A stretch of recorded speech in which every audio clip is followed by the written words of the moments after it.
Welcome, Deepak ji. Thank you. Good afternoon. I think Mr. Mohapatra will be joining us very soon, and I would request Tamanna to start the proceedings. Thank you. Yes. So very warm good evening to all of you for joining us today this evening at the release of the white paper, Energy and the Climate Change Workstream of UN Global Compact Network India. We thank each one of you for joining us this evening and taking out your time off your busy schedule. As we join us today, we are launching for the first time the Energy and the Climate Change Workstream white paper. The world, as we know today, is in a great climate emergency. It is under the code red for humanity, as indicated by the United Nations Secretary General Antonio Guterres. The concentration of the greenhouse gases emission in the atmosphere are inflicting at such a rate that the devastation worldwide is happening at a strong, enormous heat waves we are experiencing at this point of time. The global health economy is under the stake. The climate exchange events are happening at a very tremendous amount. And as promised in the Paris Climate Agreement, the world is far from limiting the global warming to well below 2 degrees. The year theme of this year, the Environment Day, living sustainably in harmony with nature, it composes well with the event and has come at a very crucial point of time when we are releasing this white paper, Energy and the Climate Change Workstream. The workstream has been dedicated to our former late Executive Director, Ms. Shabnam Siddiqui, who is no more with us today. But this workstream has drawn the inspiration from all of her teachings, and especially her recordings for all this biodiversity. She has been truly inspiring in terms of the environment, in terms of biodiversity. She has put up a great effort in putting this workstream at a very enormous rate. The workstream was first started and inspired by all her beginnings. And as we continue this journey and we take forward that, we would also like to thank all our workstream partners who have contributed to this study. We would like to thank our partners, SAP, IOCL, Awara Green Energy, and NTPC School of Business for making a tremendous contribution to this workstream. The present paper is an assessment of the 4 pillars of the holistic growth in terms of environment, reliable and affordable energy that we want to possess as per the outcome of this white paper. Moving ahead with this program, I would now request Mr. Aseem Kumar, our officiating Executive Director of UN Global Compact Network India, to please deliver the welcome remarks. Over to you, sir.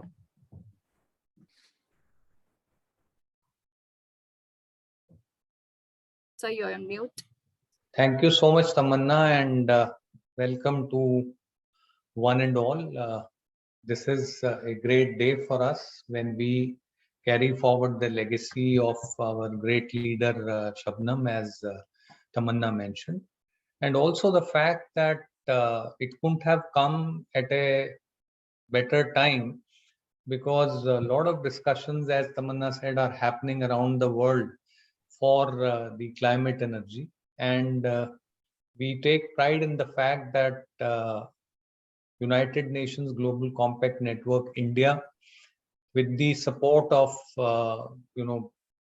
corporate partners and guidance of some of the stalwarts of the industry, we were in a position to carry forward the 6 months pilot, and the result of which is being presented here today. And I am very happy to share that already the invitations that went out, I was sharing with the team before we went live for the session, that a lot of good feedback and compliments are flowing in, because this is something which is not my agenda, your agenda, or India's agenda. It is the agenda of the humanity. It is the agenda of the planet. It is the agenda of the world. And therefore, whatever takes place in India, because India being a laboratory of SDGs, 50% of the world's SDG targets can be met if India were to succeed. And together, all of us here are trying that we not only succeed, but we help others also lead the change. And hence, this concept of a work stream, because that is a clear-cut indication of our call to action, because this is something which is being done to get to the grassroots level, understanding the entire paradigm of activities, and then putting the plugs wherever these are required. And I am extremely happy to share that the climate action and climate change with clean and green energy is something that the world has no option but to embrace. What we need is, as the paper will unfold and tell you in the discussions, that one is we need to be sustainability literate.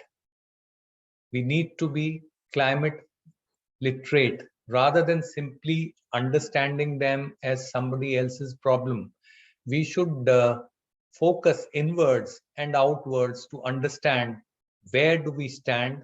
And because if you look at the SDGs framework, if you look at the 10 principles of United Nations Global Compact, you will find that at each stage there is linkage, there is engagement, and it is through partnerships like this that we can solve any and every issue. If we work in silos, we will not be in a position to achieve what we stand to achieve. Therefore, I particularly support goal number 17, which is partnership for goals, and we are giving a live demonstration of that partnership for goals. So I would say that the energy paper is absolutely empirical and also practical, in the sense that it is going to give us a lot of input as to how to accelerate the development of clean and green energy and how to incorporate that in the energy policy. Then a lot of emphasis on the infrastructure and investment, because without proper infrastructure and finance, things will not move. When we say sustainability, that always includes planet, people, planet, and profit. Profit at the sustainability angle, and also various frameworks, mandates, and standards required for these transitions to happen. Likewise, a very clear-cut definition of the targets and the measurables, the quantifiables. And last but not the least is fostering innovation, which is sustainable and which is at times frugal also. So these are some of the issues which will be unfolding here once the panel discussion starts. And I will be failing in my duty if I do not acknowledge the stalwarts that I mentioned. These are sustainability icons of the world, not only of India. Mr. Ranjan Kumar Mohapatra, Director HR, Indian Oil Corporation Limited, who also happens to be a part of the governing council of the United Nations Global Compact Network India. Ms. Vaishali Nigam Sinha, Vice President, Northern Region, UNGCNI, and Chief Sustainability Officer, Renew Power. She was the other day participating in a key plenary session at the Leaders Summit organized by the UN Global Compact Network, and her contribution, her vision, her company's efforts were applauded tremendously. Then Dr. Lavnish Channa, Vice President and Head of Government Affairs, Asia Pacific and Japan, SAP, and we have representatives from all these organizations, but I'm talking about the people who actually worked with Shabnam and brought the broad framework to fore. And Mr. Vineet Mittal, Chairman, Avada Group, because he's also a dynamic person and he made sure that his company participates in this. And I also thank all the panel members present today who have actually given their sweat and blood to the report, white paper, and the actions that they have recommended. From IOCL, it is Dr. G.S. Kapoor. He is very much here. Then Mr. Deepak Gupta from Renew Power, Mr. Praveen Golash from Avada, Dr. Gopi Chandran Ramachandran. He is from the NTPC School of Business. Actually, the final touches that he has given, the fine tuning that he has achieved in presenting this paper is absolutely sustainable and absolutely global. And Dr. Brajesh Bhatt, if he is there, Professor NTPC School of Business, but I think he's not there, but he has contributed a great deal. So I welcome one and all once again, and thank you everyone from team UNGC and I also, and also from the various partners. I will hand it over back to Tamanna with a request to play the 1-minute video that we had planned for this. Thank you. Thank you so much, sir, for setting up the context and sharing the true reflections. I would now request the organizer to please share a sneak peek of the Workstream white paper that we have just get.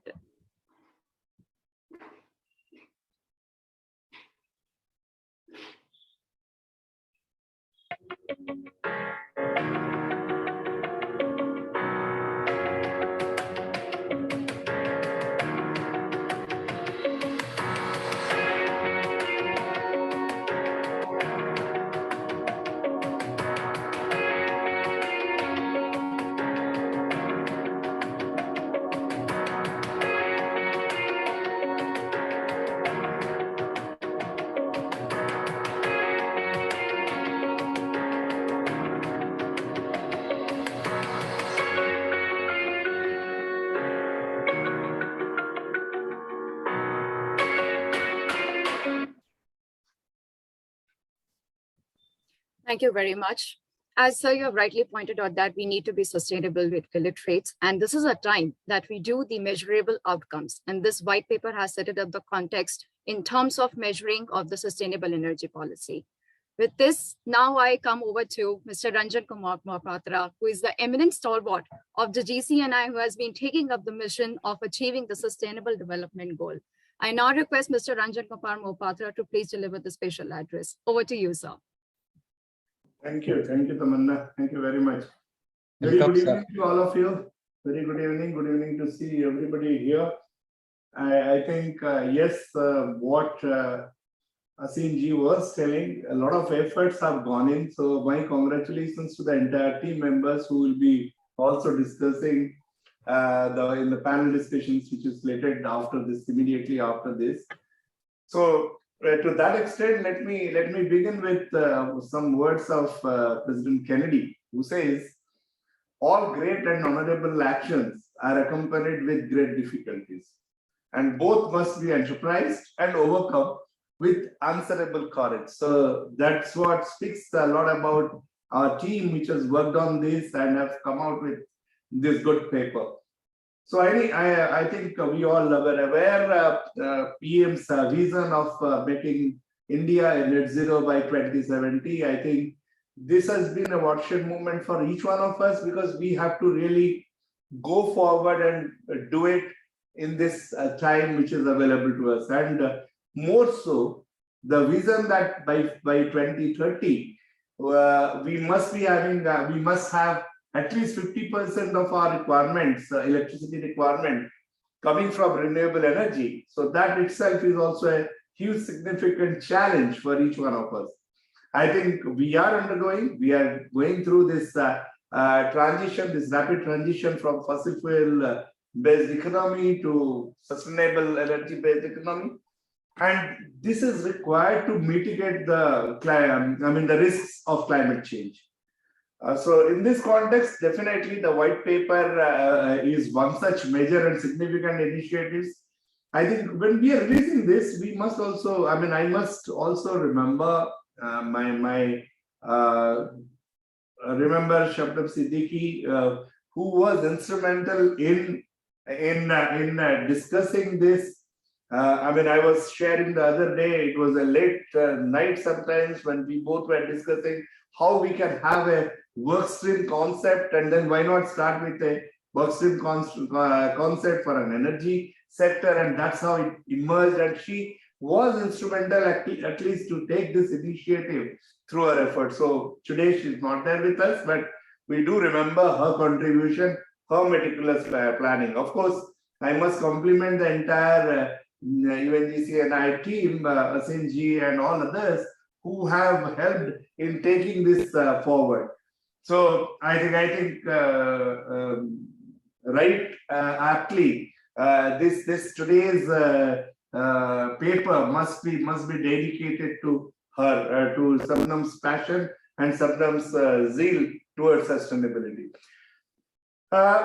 See, the way we can always reach our goal, but I feel this goal must be through a plan, and the plan must have some directions for each one of us. I think probably that is what we all wanted, and that's how the Workstream must work. So compliments to all the members who work on behalf of the organizations. They have really worked very hard and keeping the existing global energy scenario, and how do we switch over to the renewable sources of energy? How do we really go forward? So to me, I mean, there are several challenges and opportunities. I think with if we are considering fossil fuels of the current scenario, there are a few challenges and opportunities which I can list it for you. One could be, yeah, as far as fossil fuel is concerned, the uncertainty, the price volatility. We all know how the crude price is behaving. This is one of the challenges which will be coming up. And then there is an opportunity that we can see it as an opportunity that there is a need for affordable, reliable, and scalable source of energy. Today, we all are talking about, okay, hydrogen is the future of economy. I think hydrogen economy we are talking of. But then whether it is scalable, whether it is affordable, we have to make it affordable. I think a lot of paper, a lot of research, a lot of activities have to take place to ensure that this is affordable, this is scalable, and is reliable, and it is available at all points of time. So the other one is, of course, the current energy mix, which is heavily carbonated, I should say, within inverted comma, whether we can decarbonate it. I think this needs to be done. This is a challenge, but this is also an opportunity for most of us. So that I think the dependence is so much on fossil fuels that has to go to decarbonization, so that we really meet the challenges of the climate change.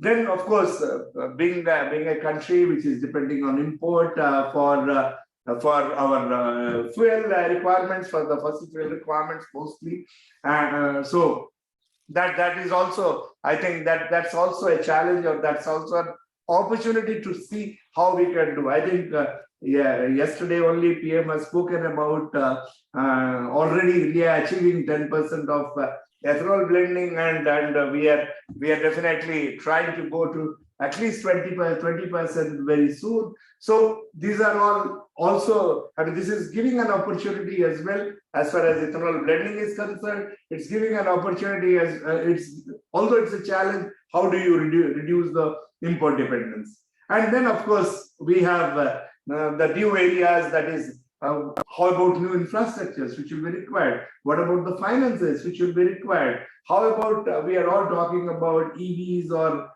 changing into electric vehicles and such type of things? Then how do we go for energy storage? Otherwise, again, that option will not be able or will not be reliable.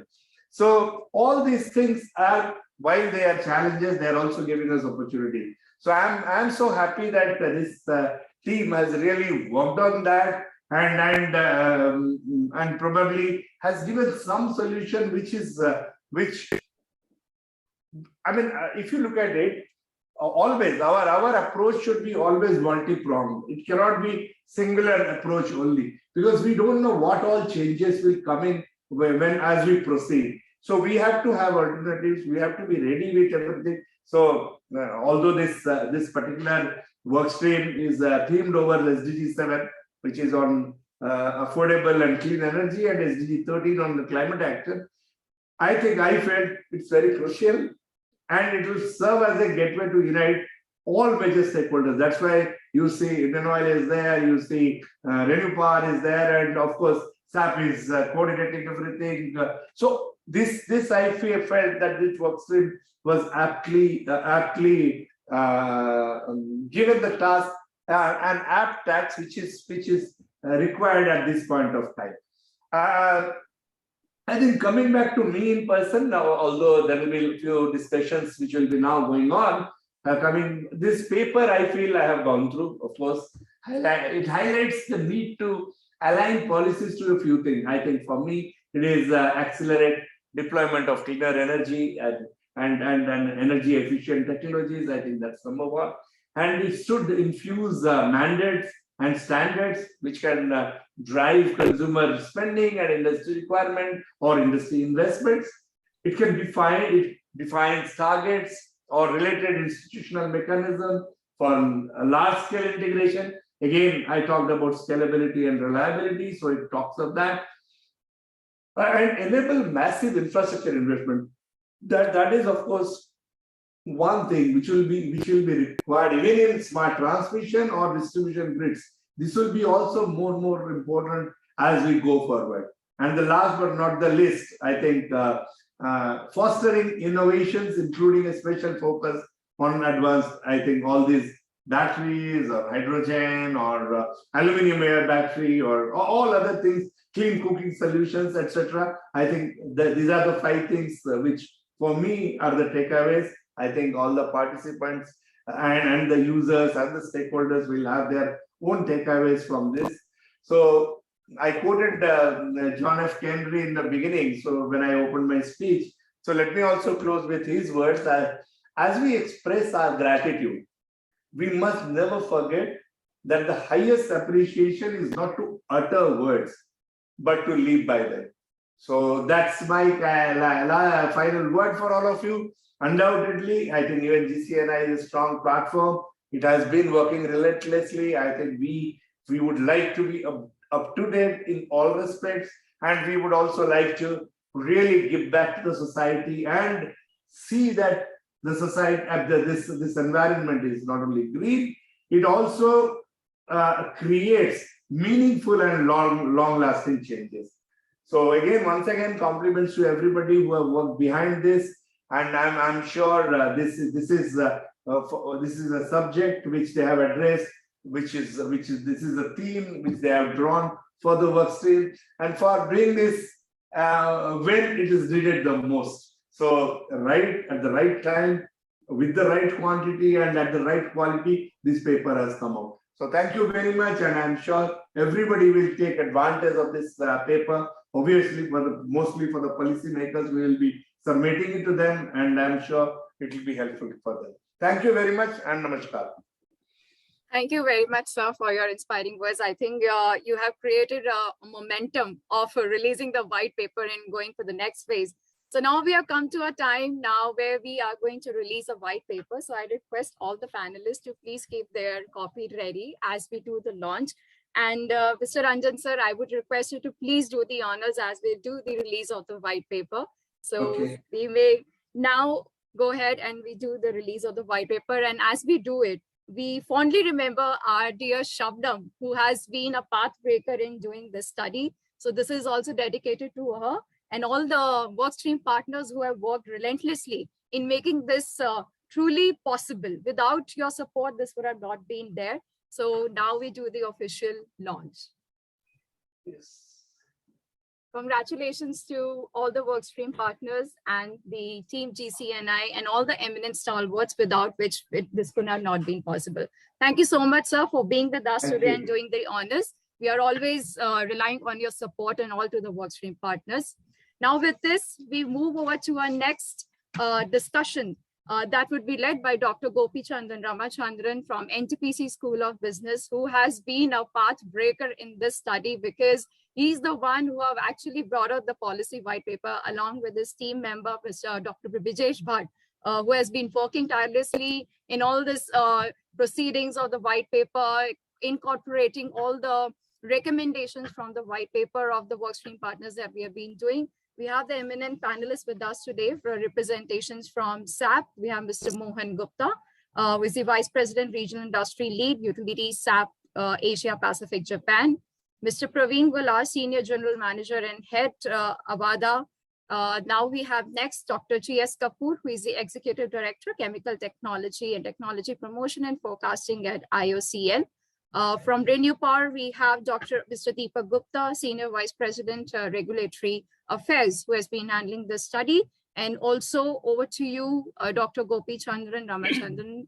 This platform is all yours now to discuss the deliberations on the white paper outcomes. Over to you, Dr. Gopi. Lovely, Tamanna, and thank you, Asim. Thank you, UNGC, and above all, thank you, lovely Shabnam. Wherever you are, we have your blessing. I remember Shabnam walking into the NTPC School of Business, one afternoon and addressing all of us about the need for work on what we now call the work stream, the energy and climate change work stream. Tamanna and my dear fellow citizens, I do not have a PowerPoint presentation, no. So I don't intend sharing my screen. Yeah, if I'm visible, I suppose I'm fair enough, but greater visibility goes to the members of the work stream. Tamanna, my clock says 4:27. What time do we close? You close at 5:15. 5:15. Okay. Yes. And that gives us about 42 minutes. Let's say 40 Yes. minutes, because Yes. I'll take just about 2 minutes. The Sure. last thing I would love in a meeting like this is to listen to my own voice. And we spread the next 40 minutes, to listening to our wonderful workstream members, 1, 2, 3, and 4. And that leaves us about 8 to 9 minutes each. And we'll have some concluding remarks from the chief guest. I hope and wish Mahapatraji is also around with us. I can of course see his icon here. I wish to, I will certainly stick to the rules of the game and stop at 4:30 from my side. Thank you, sir. You struck the nail on the head when you said practice of these principles in real life is most important. The Ahmedabad edition of the Times of India today carries a lovely thought the Prime Minister had shared recently, and that was as recent, commemorating the World Environment Day. He used the acronym LIFE, L-I-F-E, saying lifestyle for environment, lifestyle for environment. So what you actually said is a reflection of the thought of the leadership today. And that is very closely aligned with the most important guiding principle which led to this paper. Sir and my dear brothers and sisters, Asim, you can proudly stand up and tell the rest of the world that this does not repeat the observations or insights of any other document. It only clearly sets the context, but does something amazing. What does it do? If the government of India is looking for empirical evidences or leads about what is the industry really thinking about the path, the vision, the target we have set for ourselves insofar as net zero is concerned, the document here very clearly provides insights from these 4 important players: Renew Power, Indian Oil Corporation, SAP, Avada. Of course, the NTPC School of Business had the pleasure of fitting all of this into a framework. And what inspired this framework? I have no hesitation. You will enjoy what I'm going to tell you. There's a professor by name Otto Scharmer, O-T-T-O-S-H-A-R-M-E-R, in the MIT Sloan School of Management. He came out with, I first could say, a provocative statement, especially for researchers. And what did he say? He said, why do we collectively produce so much that nobody wants? Why do we collectively produce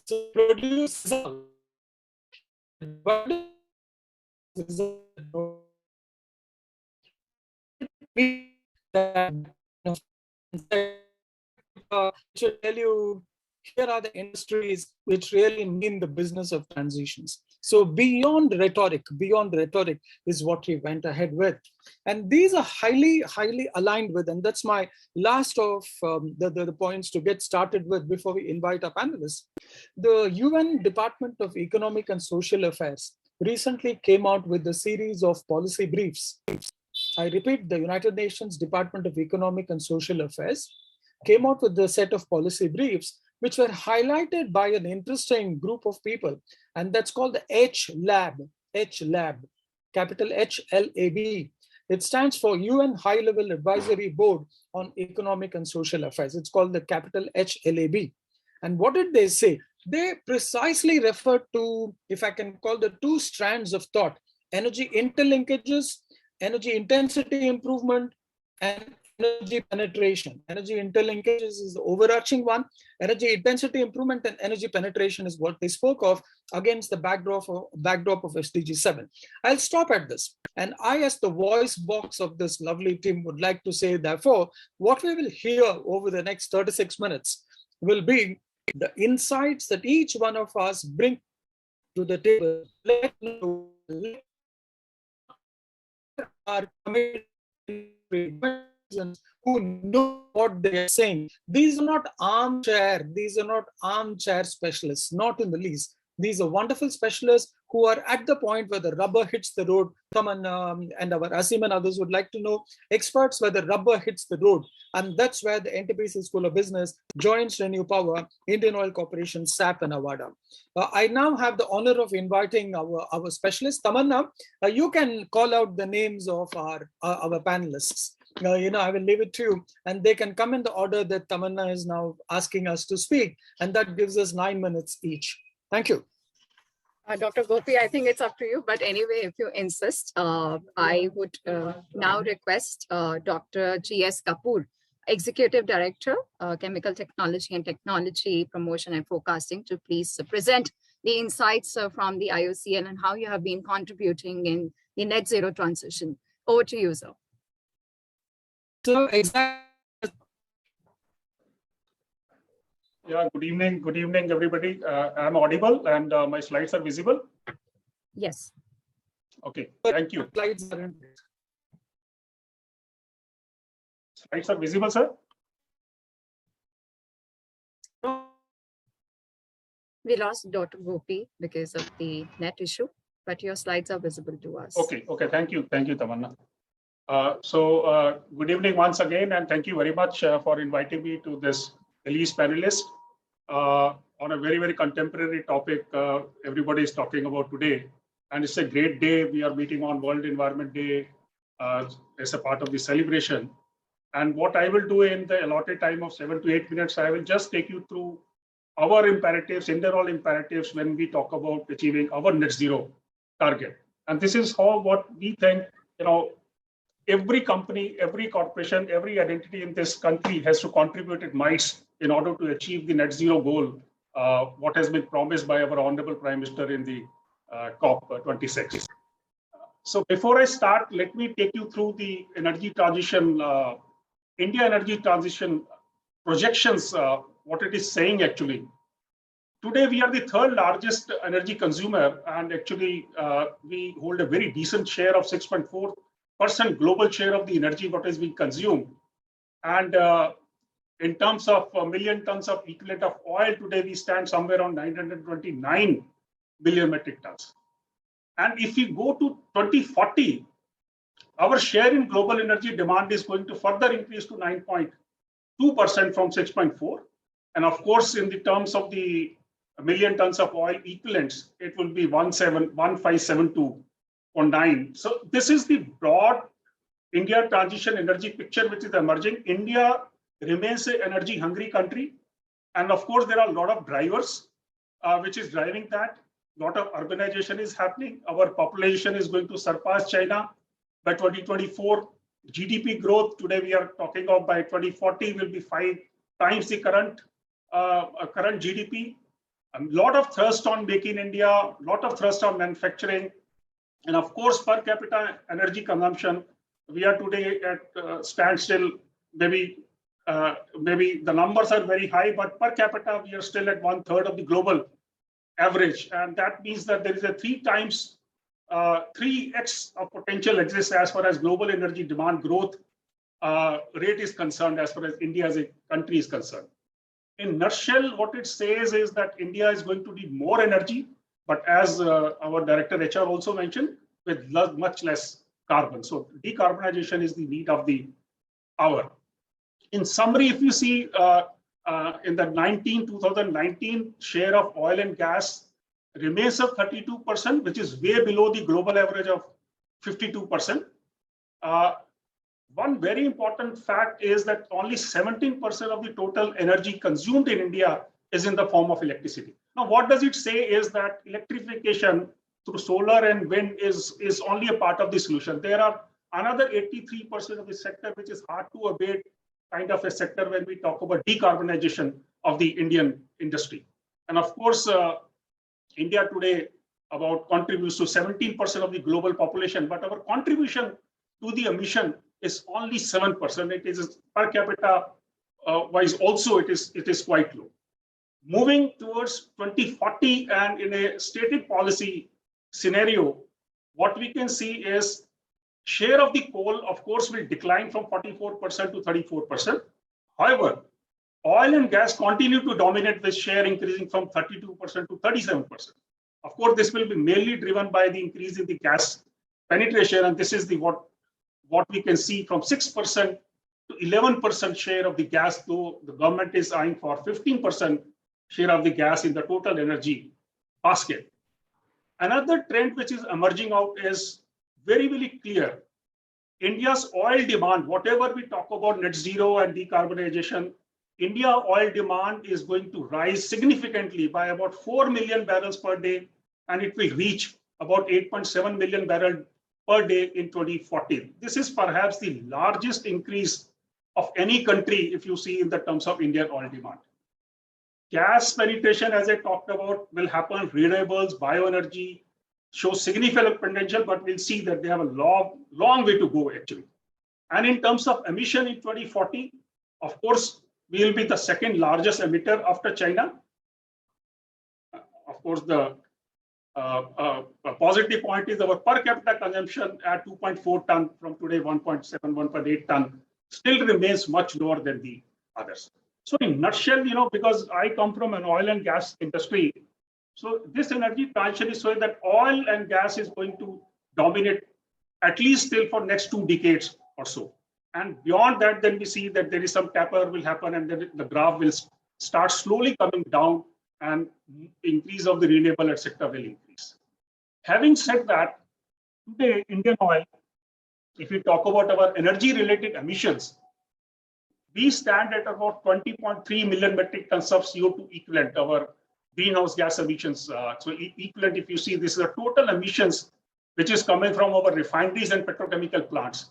And of course, 99% of these emissions are our scope 1 emissions, and hardly 1% of the total emissions is scope 2 emissions. So this is what Indian oil needs to curtail when we talk about our net zero targets. And what are our imperatives? So as Director HR, Mr. Mahapatra also mentioned, it is not that only one solution will serve the purpose. India as a country and Indian oil, of course, has to look for each and every possible option to mitigate the CO2 emissions. And this is going to be a dynamic scenario. This will change its course midway. That is also pretty sure, because today we talk about number of technologies, but we don't know what is going to work in an Indian scenario per se. So what we think at Indian Oil, refineries, as I said, has a very bright future. If you talk to me as an Indian Oil employee, for next 20 years or so, this is going to be our, I would say, the best part of our business. But of course, we are focusing on sustainable refineries, including biorefineries, and also lost a lot of impetus is there on gas-based economy. Now, when we start moving towards the alternatives, of course, the demand of the oil, that means MS and diesel, will come down. And that is where our petrochemical units are going to come quite handy. And our today petrochemical intensity is somewhere around 5% or so. We intend to increase this to 50%. But we are fully aware that this transition of increasing the petrochemical industry intensity to 15% has to be coupled with plastic circularity. So a lot of impetus is there within the company on plastic neutrality and plastic circularity based initiatives. Next, a very, very important way of doing it is targeting waste to energy programs and of course bioenergy related programs. In bioenergy related programs, as you heard yesterday, we already passed the target of 10% ethanol blending in gasoline way ahead of time.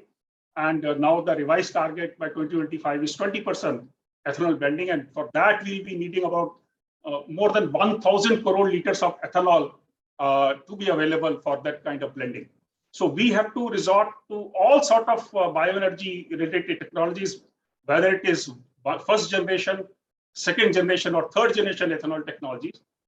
Besides that, compressed biogas is going to contribute a lot in meeting our net zero goal. That is what we believe. And as you are already aware that the government of India Satat program, it is planned to set up 5,000 CBG plants from waste to energy kind of plant. When I say waste to energy means the agriculture waste or the kitchen waste and that kind of waste to biogas related plant. And those 5,000 plants are going to yield about 15 million metric tons of CBG, that is the natural gas is available. And that is going to be green natural gas in true sense. And Indian Oil, of course, have a very big stake in that, and more than 2,000 plants out of 5,000 plants will be set up by Indian Oil. So CBG, we think, is going to play a very, very important role.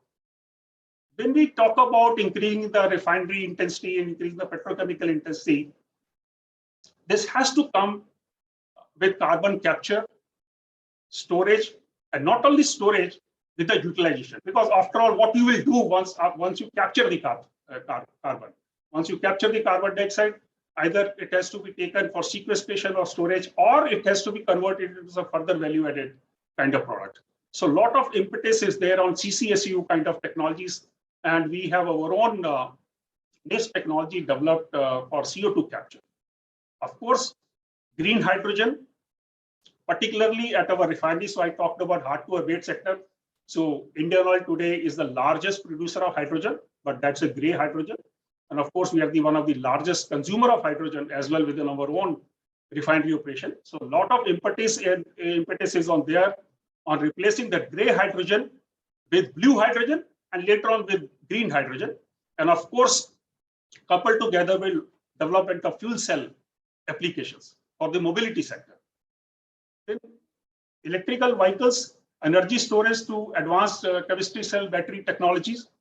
And as it was mentioned that today people talk about lithium-ion batteries, so that is the most proven technology. But as all of us know, there is no lithium available in the country. So Indian Oil has a different thought process on that. We are not going to rely on lithium-ion kind of battery. We are working on some other materials like aluminum air batteries. So a lot of aluminum is available in the country. There is a lot of ecosystem exists when you talk about the recycling of the used battery kind of thing. So we think that lithium ion, of course, is the most proven technology as of today, but other technologies or other advanced chemistries will play its important role, and IOC is fully focused on that. And of course, renewable powers and clean cooking fuels, you all aware there are a lot of programs on Ujjwala, like supplying clean cooking gas to the households. So we have already met the target of 8 crores of our subscribers. And in the last, lot of contribution to the net zero is going to come from material energy efficiencies kind of initiatives. And of course, digitalization for efficient energy delivery. And last but not the least, R&D is going to play a very vital role in achieving the net zero targets for not only for Indian Oil, but India as a country. So there are a lot of unknowns today in this whole domain. Today, everybody is talking of green hydrogen, and green hydrogen looks very simple, like like sustainable electricity coming from solar or wind coming, and then you do electrolysis. But for getting 1 kg of hydrogen, you need about 20 kg of water, raw water, and maybe 9 kg of deionized water. So today we are talking about oil and gas and CO2 emission. Tomorrow we'll start talking about from where that water will come. Then there are a lot of technologies people are talking about of electrolyzers. So, but which technology will work for Indian context? Nobody is aware. Everybody comes with only plus side of their technologies, and nobody talks about the minus side of their technologies. And we have also recently seen in the case of EVs in two-wheelers, a lot of accidents have taken place just because that the kind of R&D input which should have gone into that has not gone into it. And people have just coming up with few startups and saying that, okay, we are coming up with this kind of EV battery or this kind of EV vehicle, but we have seen the kind of results. So R&D is going to play a very, very important role in that. And in my last slide, I will specifically like to focus what are our initiatives on hydrogen. So let me tell you that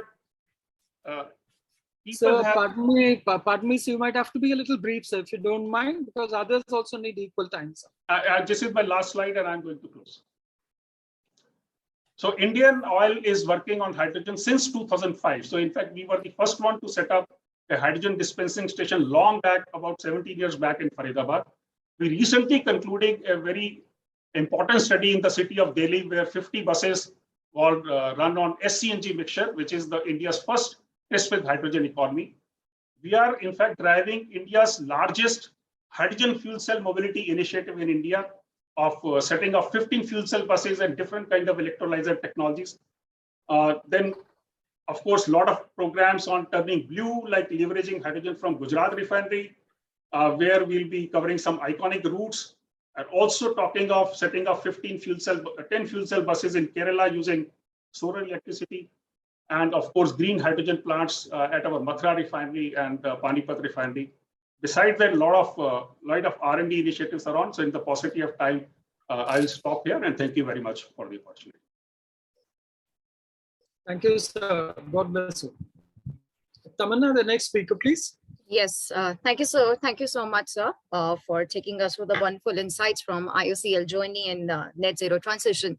Now, I invite the next panelist from Renew Power, Mr. Deepak Gupta, Senior Vice President, Regulatory Affairs, to please share the Renew's journey and the contribution for this white paper.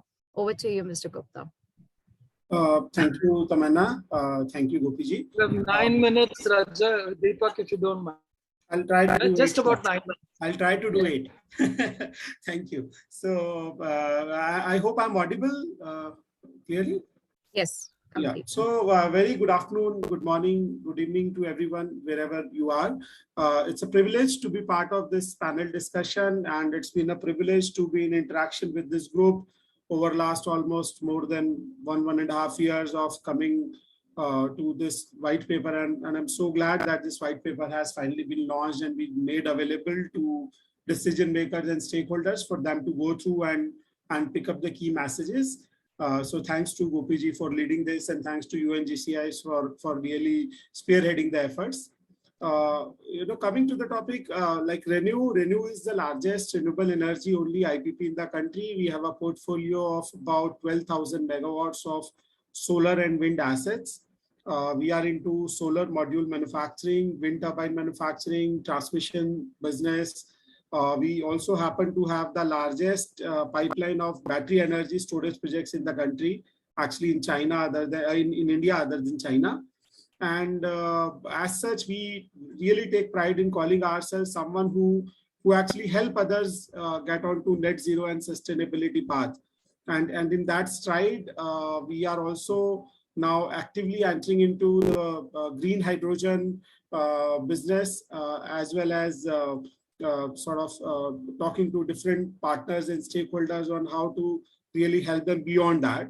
And in that sense, this white paper and working with all the stakeholders really was very helpful in seeing how different individuals, how different corporates come on the same issue from different lenses. We just heard Dr. Kapoor who very nicely presented how a large organization like IUCL, having multiple but also very emission intensive work streams, is thinking about and talking about and actioning towards being net zero in by 2040. So this is very heartening. And what is also heartening is the focus on such interventions in India. I think so far what we have been hearing for last 10, 12, 15 years is that Europeans are way ahead of us, Americans are way ahead of us, but actually we are not far behind now, is what I can say. And as such, again, coming from Renew platform, when we look at any of the net zero intervention, when we look at any of the pledges that our corporate leaders are taking to be net zero, we clearly look at it in the way of how we can support. And again, in that context, the recommendations put forth by the white paper clearly say what is it that is blocking achievement of such net zero mandates, such net zero pledges. And that's where number one thing which has been supportive, but at the same time at times has been little bit of lacking is the broad policy and regulatory framework. So while there has been a lot of positive movement in that spectrum, but again, having a very long-term regulatory framework is something that Indian power sector has been missing for a very long time. And all the regulatory changes are happening, yes, in the right direction. But ideally, what we have also put for in the paper is ideally, if there can be very clear roadmap to such changes over next maybe 5 to 7 to 10 years, and that roadmap is really adhered to when changes are brought about, because any kind of knee-jerk reaction, any kind of quick reactions or quick changes are not good. Thankfully, we have been able to, and with government support, with other stakeholder support, sector has been doing really well. But in future, if we really want to get to the scale we are talking about, India being net zero in 2070, or our corporate leaders being net zero in whatever timeframes they are saying 30, 40, 50s, this is not achievable unless we have a very clear long-term policy roadmap and regulatory roadmap for all the sectors that will help achieve net zero. And where renewable energy plays an important role, where green hydrogen kind of interventions play an important role, where clean mobility plays an important role, but also one important area which again the white paper has touched upon, and as Indians, we can be the source for the entire world, is also even carbon offsets, creation of carbon offsets, because that's where again India needs carbon financing to do so many other things which we have not done really so at scale, like expanded forestation, expanded avoiding deforestation, even technological interventions that Dr. Kapoor spoke about. Now, whether we should do all of it as a mandate or as a voluntary frameworks, but again, that's an area where again clarity of policies, clarity of regulations, how Government of India sees India playing a role in the global marketplace for carbon offsets is also something which is very important. And again, the white paper has touched upon that topic also. So I would sort of say that this white paper has really put all the themes together at one place. And what is required is maybe for all the government stakeholders, very closely working with corporate stakeholders to really put it to practice. And again, that's where I believe this group will be very much happy, very much willing to work under UNGCI guidance to really achieve the outcomes that we intend to achieve. And I again thank very much the UN Global Compact Network India, as well as NTPC School of Business, to have provided us an opportunity to be part of this and to provide me an opportunity to be speaking here. Thank you. Thank you, Raj. Thank you very much. Tamanna, please, the third invitee. Thank you so much, Mr. Gupta, for sharing the great insights from Renew's contribution, and especially in taking the lead as a renewable energy company and throwing us light on how you're contributing to the white paper. It's really great to know about the contribution. Over to the next panelist. Now we have Mr. Mohan Gupta, Vice President, Regional Industry Lead, Utilities at SAP Asia Pacific in Japan. Over to you, Mr. Gupta again. Thank you. Thank you, Dr. Gopi and Tamanna and the whole team. It's an immense honor for me to be part of this esteemed panel. And it's great to see UNGC and I organizing this virtual event for launching the Energy Transition White Paper. This team has worked really hard, and I have seen that over the last 8-10 months in bringing the ideas, experiences together, not just from academia, but also from the leading industries like Renew Power, IOCL, Avada Group, and SAP. And this white paper, I believe, is really a testament to the fact that there's nothing we cannot achieve when leading minds and organizations get together with shared purpose and vision for our future. Please allow me to share a couple of slides. I believe few images sometimes have bigger impact than 1,000 words. So let me just quickly share. I will share a couple of slides on SAP's purpose and vision for energy transition, and what are the key pillars of action that we believe governments, regulatory bodies, and industries need to work to succeed towards our goal for the energy transition. So hope my slides are visible. Yes. Yes. Okay. So if I talk about SAP, so we believe we are obligated to enable energy transition for the future of our planet. And the reason is, if we look at SAP, we believe around 70% of all the transactions that happen in the world, they somehow touch SAP technologies, SAP systems. And 80% of all the carbon intensive companies across the globe, they use SAP technologies in some shape or form.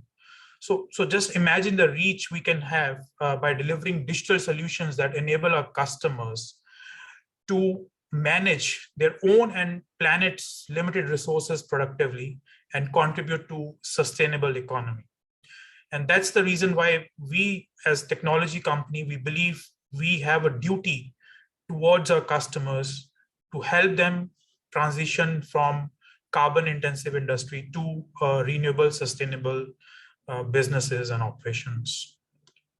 So if I talk about SAP's purpose and towards energy transition and sustainability, so we are looking at creating a positive environment from economic, environmental, and social impact perspective. And we are looking at doing it in two ways.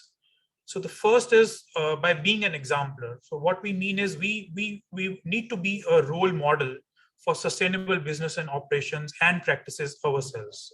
And if we do that, then we learn ourselves, and also we gain the credibility to fulfill the role as enabler, which is the second pillar of our vision.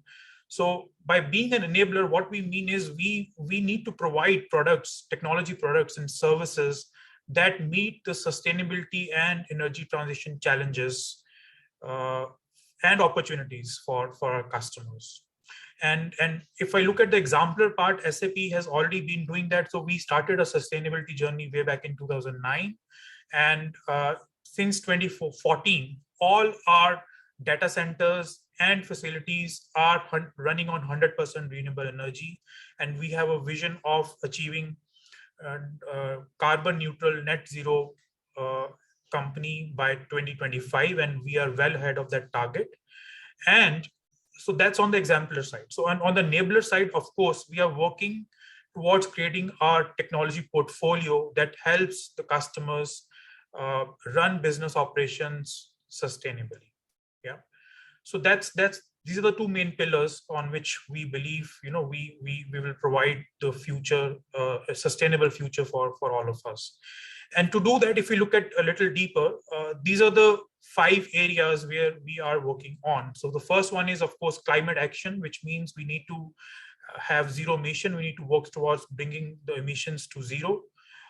Circular economy, which in other words, we internally call it as zero waste. So we need to provide the processes and systems and technology to make sure we reduce the waste and bring it down to as close as zero.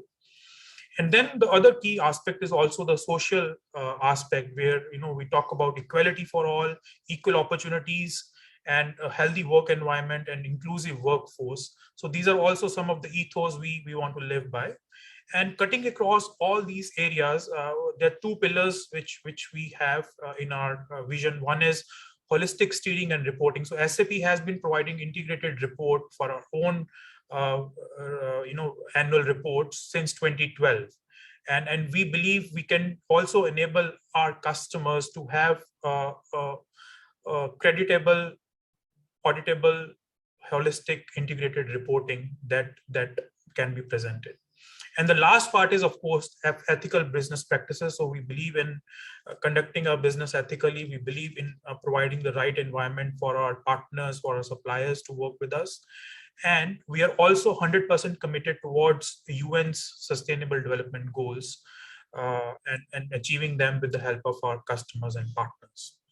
So that's on the SAP side. Now, if I talk about the white paper and where we focus. So from SAP perspective, these are the 5 pillars where we believe government regulatory bodies, industry partners, SAP, other technology providers need to work towards. So the first one is counting. So when I say counting, what we really mean is we need to get our numbers right. So currently the frameworks that have been put together globally and in India, there's a lot of work going on in making sure there's a standard framework to account and report the carbon emissions. But I think there's still a long way to go. And that is something where government and regulatory bodies can play a major role in pushing and standardizing the frameworks that are available for counting the carbon emissions correctly and consistently across organizations, across geographies, and so on. And SAP has shared some examples, some use case studies in the white paper, specifically targeting this counting and getting the numbers right initiative. The second pillar is, of course, the mitigation. So when we talk about mitigation, of course, the focus is on reducing the emissions. And this requires, interventions in business as usual activities that, our industries, customers do. And it is not just important from, regulatory point of view, even from financial point of view, looking forward, this is really important.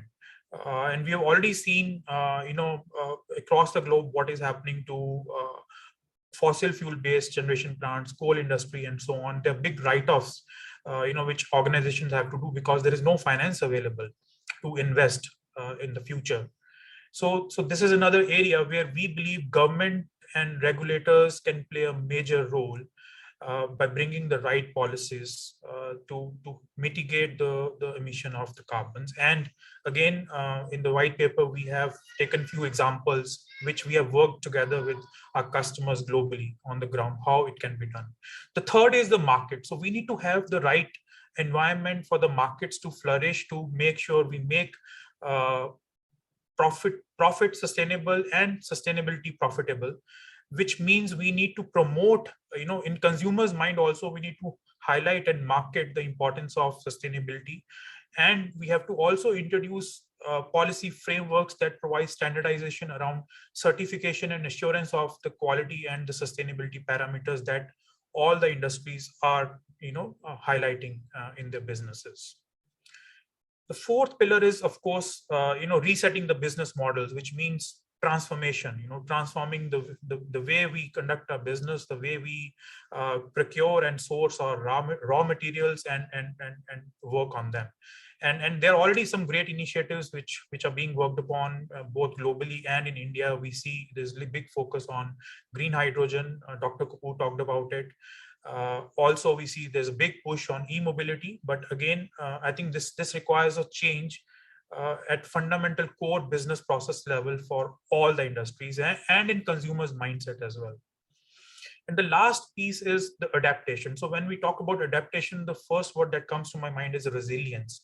So we have seen the impact, the COVID had and other, events in the world globally that have happened, the impact on the global supply chain. So we need to make sure as a nation, we have a resilient business, we have resilient infrastructure, which can cope up with these unexpected, unprecedented events, and we are self-sustainable. Yeah. So Dr. Kapoor also talked about the example of battery storage systems, how they are experimenting with aluminium as the source rather than lithium-ion batteries, because aluminium is abundantly available. So probably we will have less dependency on other countries, other geographies to provide us with the raw materials if we scale battery storage systems. So these are the areas where we believe government, regulators, and industry can play a big role and big push in achieving our energy transition targets. So with that, I will hand it over to Dr. Gopi and Tamanna. Thank you so much for giving us the opportunity to share our views and our experiences over the last 10 months in the white paper, and also for the forum today to share our views with the participants. Thank you. So kind of you, Mohan.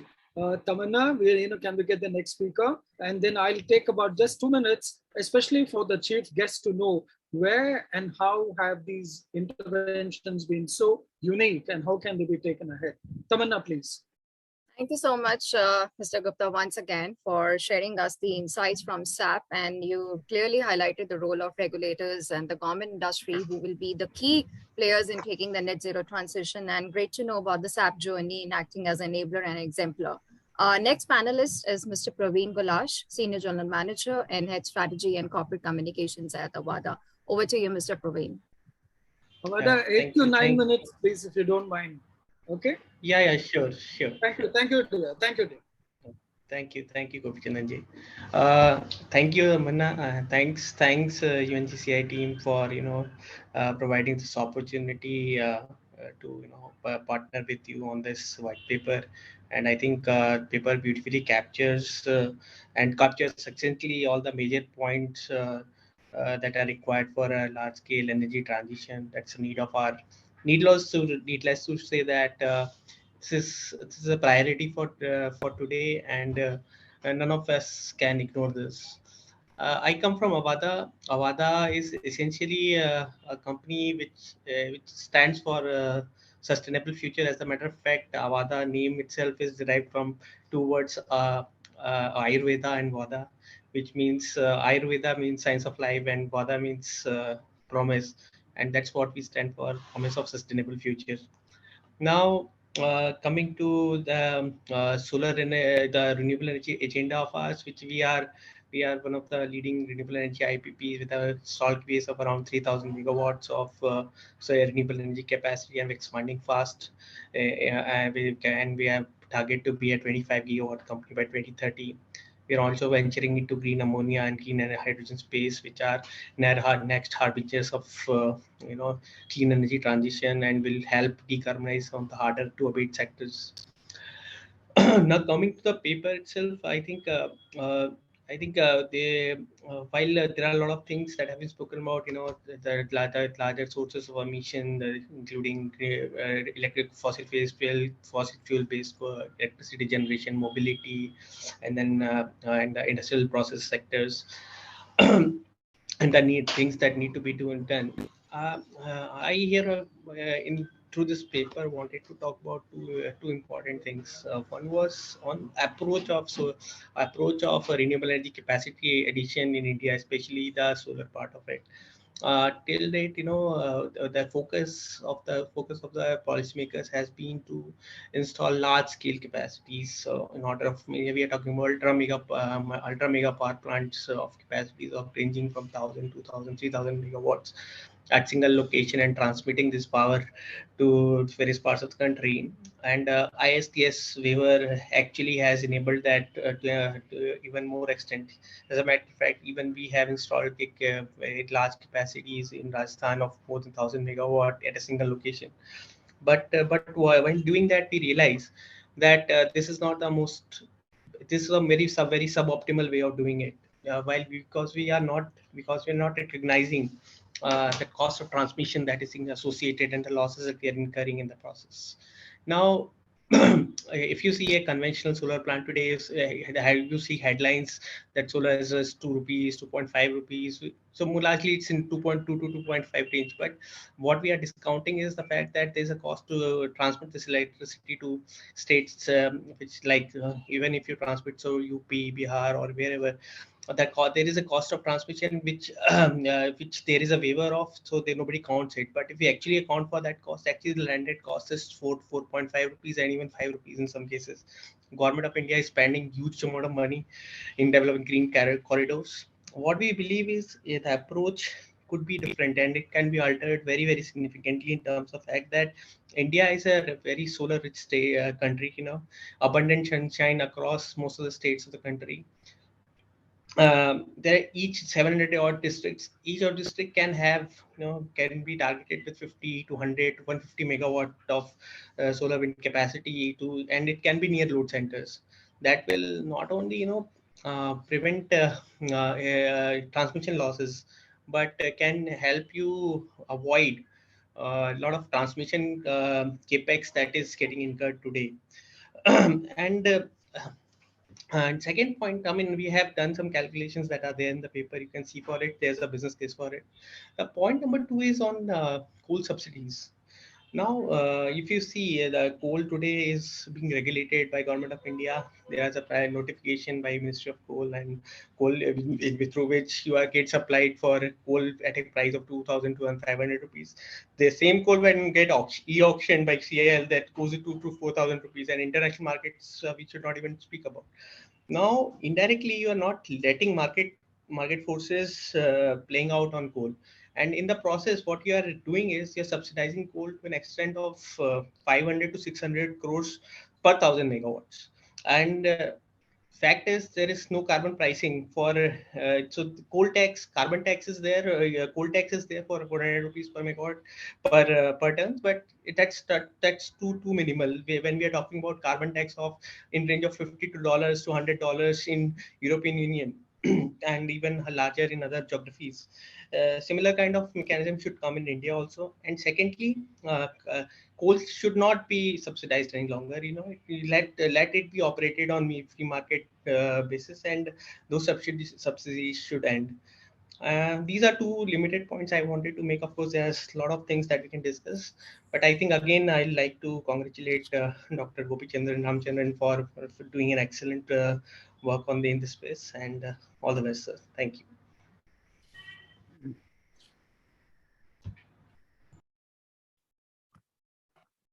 Amanda, we are yours now.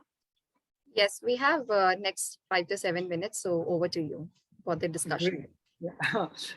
I wish to draw especially Mahapatra's attention. Sir, I wish and pray you're here because I thought I must do my duty to this lovely team, sir. If someone were to ask you, what is the most important gain that came out of this deliberation, sir? Here is a group of people who you can showcase to the policymakers, including the lovely team, sir. When Dr. Kapoor mentioned something unique, the takeaway was, do people really speak about the limitations of the solutions they propose? The answer is a big no. We always run into black boxes. This reflected the wonderful vision you and your team stand for, sir. The name of the game, therefore, is to highlight limitations. I will not speak for more than 2 minutes, but I wish to place an interesting terminology which is used in public policy. It is called agnotology. Have you come across it, sir? Have you come across this word? Agnotology. Agnotology means the making and unmaking of ignorance.